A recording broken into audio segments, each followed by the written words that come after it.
Good morning.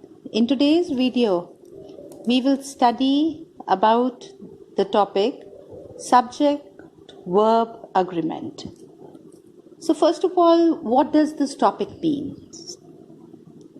So this topic, subject-verb agreement. So subject-verb agreement means that the subject and the verb, they must agree in number. So this means that both need to be plural or both need to be singular. So there are a few rules that we have to keep in mind while writing the sentence. So when we write sentences, so it contains a subject and a verb.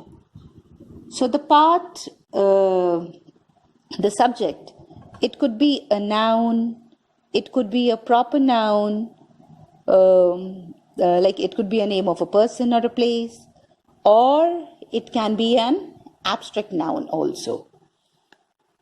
So the part that refers to a person or thing, that is called as the subject, and the part that gives us more information about the subject is called the predicate.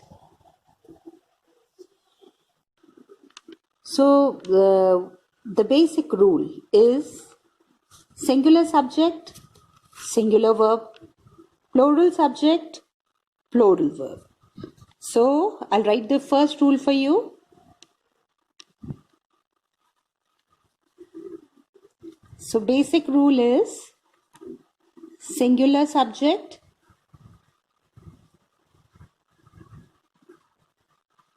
we use a singular verb,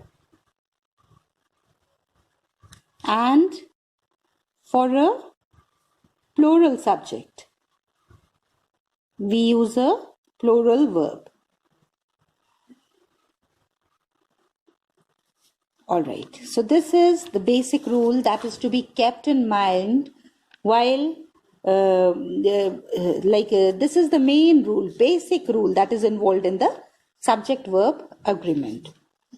So now when we make a sentence, we tell something about a person or a thing. The part of the sentence, like I told you earlier, the part of the sentence that refers to a person or the thing is called the subject, and that gives us the part that tells us more about the subject, that is referred to as the predicate. So the subject, it can be singular. There are three types of subjects, right? It can be singular, it can be plural, or it can be uncountable. So like for singular subject, it can be an eraser, a pen, a mobile. Plural can be men, women, flowers, leaves.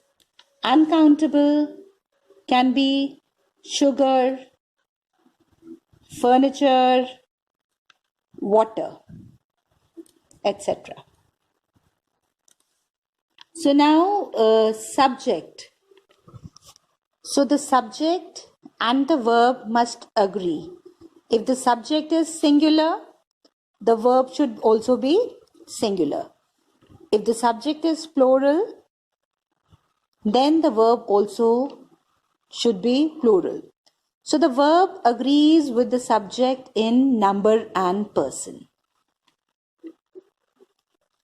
So the subject and the verb must agree in person and number.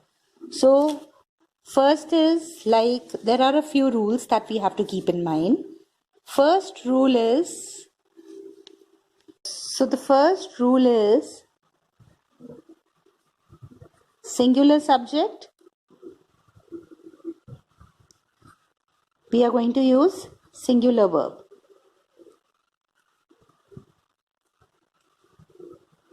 So, like example I'll give you.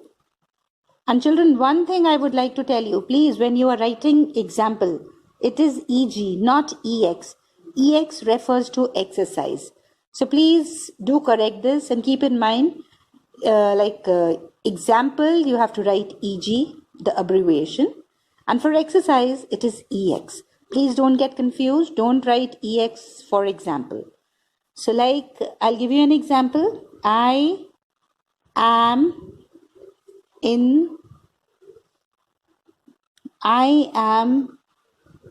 the park. So now in this singular subject, we will use the singular verb with it. Second is plural subject. We use a plural verb with this. So for example, they are in the classroom. So this is plural subject. So we are going to use a plural verb with this.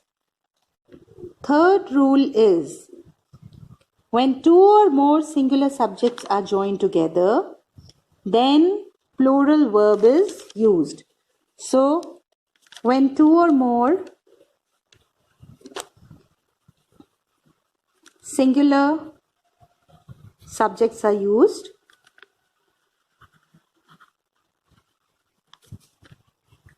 subjects are joined together, then we use the plural verb. So I'll give you an example for this. So like I will give you two examples. Mrs. and Mr. Gupta. So we are using two singular subjects here. One is Mrs. Gupta and the other one is Mr. Gupta. So we are using two singular subjects. So this is also a rule. When we are using two singular subjects and they are joined together, then we use the plural verb. So like Mr., Mrs. and Mr. Gupta, we will write are. Mr. and Mrs. Gupta are going to the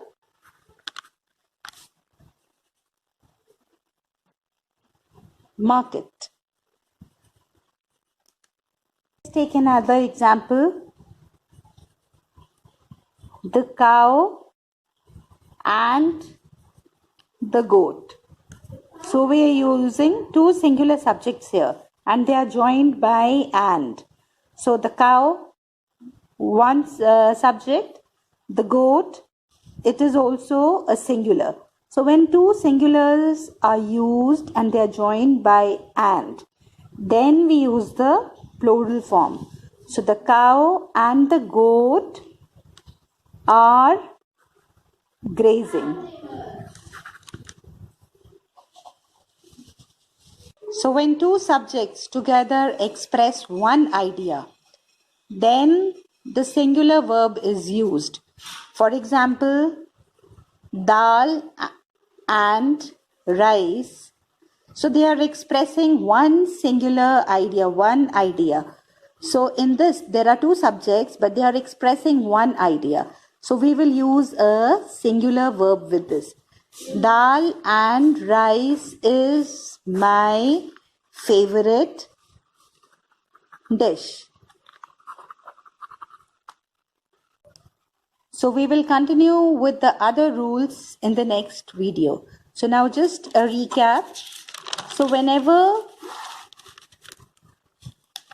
we write a sentence, that time we need a subject and a predicate. So a subject, it refers to a person or a thing and the part of the sentence that gives us more information about the subject. is referred to as the predicate. So one basic rule that we have to follow is, for a singular subject, there has to be a singular verb that is to be used. For a plural subject, there is the plural verb that is to be used. So when two singular subjects are joined together by and, so that time we are going to use the plural verb. And when two subjects, they express one idea, so that time a singular verb is to be used.